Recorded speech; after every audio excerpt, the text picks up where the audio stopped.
MGVCL management વિરુદ્ધ 4500થી વધુ કર્મચારીઓએ આંદોલનનું શસ્ત્ર ઉગામ્યું, કાળી પટ્ટી ધારણ કરી નોંધાવ્યો વિરોધ। વડોદરા શહેરના રેસકોર્સ વિસ્તારમાં આવેલી MGVCL કોર્પોરેટ કચેરી ખાતે આજે બપોરના સુમારે ગુજરાત ઉર્જા સંયુક્ત સંકલન સમિતિના નેજા હેઠળ વિશાળ વિરોધ પ્રદર્શન કરાયું છે। અખિલ ગુજરાત વિદ્યુત કામદાર સંઘ અને GEB એન્જિનિયર્સ એસોસિએશનના સંયુક્ત ઉપક્રમે યોજાયેલા કાર્યક્રમમાં કર્મચારીઓએ કાળી પટ્ટી ધારણ કરી સૂત્રોચ્ચાર સાથે મેનેજમેન્ટ વિરુદ્ધ રોષ વ્યક્ત કર્યો હતો। 1 મે 2026ના રોજ MGVCL કંપનીના મેનેજમેન્ટને પાઠવવામાં આવેલી આંદોલન નોટિસના અનુસંધાનમાં આ વિરોધ કાર્યક્રમ યોજાયો હતો। આ વિરોધ કાર્યક્રમ માત્ર વડોદરા જ નહીં પરંતુ મધ્ય ગુજરાતના 7 જિલ્લાઓમાં આવેલી MGVCLની 128 પેટા સબ ડિવિઝન, 18 ડિવિઝન અને 5 વર્તુળ કચેરીઓમાં પણ કર્મચારીઓએ વિરોધ નોંધાવ્યો હતો। કોર્પોરેટ કચેરી ખાતે આશરે 700 જેટલા એન્જિનિયર, 45થી વધુ કર્મચારીઓ કાળી પટ્ટી પહેરી આ પ્રદર્શનમાં જોડાયા હતા। મોટી સંખ્યામાં એકત્રિત થયેલા કર્મચારીઓએ મેનેજમેન્ટ સામે સૂત્રોચ્ચાર કરી પોતાની માંગણીઓ અંગે અસંતોષ વ્યક્ત કર્યો હતો।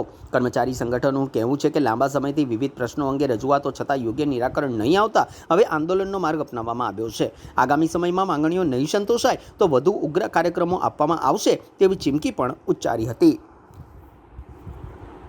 અમે સંયુક્ત સંકલન સમિતિના નેજા હેઠળ 1 મે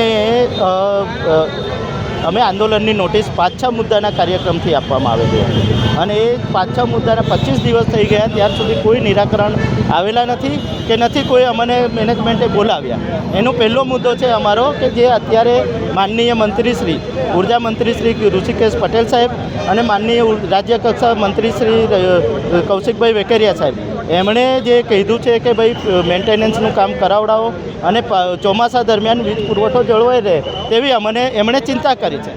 અમે આ ચિંતા 1 મહિના પહેલાં મેનેજમેન્ટ સામે રજૂ કરી હતી કે ભાઈ જે ટેકનિકલ સ્ટાફ છે એને મહત્તમ એના મેન્ટેનન્સની કામગીરી માટે પરોવવા જોઈએ, નહીં કે બીજા બધા જે સ્માર્ટ મીટર બદલવાના કામ છે, સ્માર્ટ મીટરના બિલોની વેચણીના કામ છે અને એના ઉપરાંત અત્યારે સોલાર રજિસ્ટ્રેશનના કામ છે। આ બધા કામોને ડાયવર્ટ કરવામાં આવે છે, જેના કારણે મેન્ટેનન્સ જેટલા પ્રમાણમાં જોઈએ તેટલું થતું નથી અને એના કારણે આવનાર ચોમાસા અને વાવાઝોડાની પરિસ્થિતિમાં ઘણી બધી લાઇન ફોલ્ટ થાય અને ઘણા બધા જગ્યાએ અંધારા ઉલેચવા પડે તેવી પરિસ્થિતિનું નિર્માણ થાય એવું છે। અને MGVCLની પાસે પૂરતો સ્ટાફ નથી હમણાં એની માટે।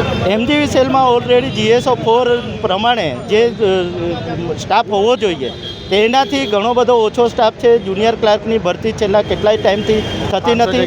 500 જેવી જગ્યા ખાલી છે। અત્યારે જુનિયર એન્જિનિયર જે છે એની 30 જેવી જગ્યા ખાલી છે।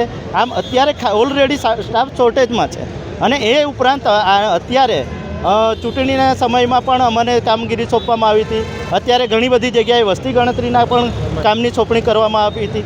અમે સરકારના બધા કામ કરવા તૈયાર છીએ, સરકાર સાથે જ રહીને કામ કરવા માંગીએ છીએ, પણ જે ટેકનિકલ સ્ટાફ છે ટેકનિકલ સ્ટાફને ટેકનિકલ કામગીરીમાં રોકવામાં આવે તો પબ્લિકને જે પાવર સપ્લાયના ભવિષ્યમાં વરસાદ, ચોમાસા, વાવાઝોડામાં તકલીફો ઊભી ન થાય તેવું અમારો આશય છે।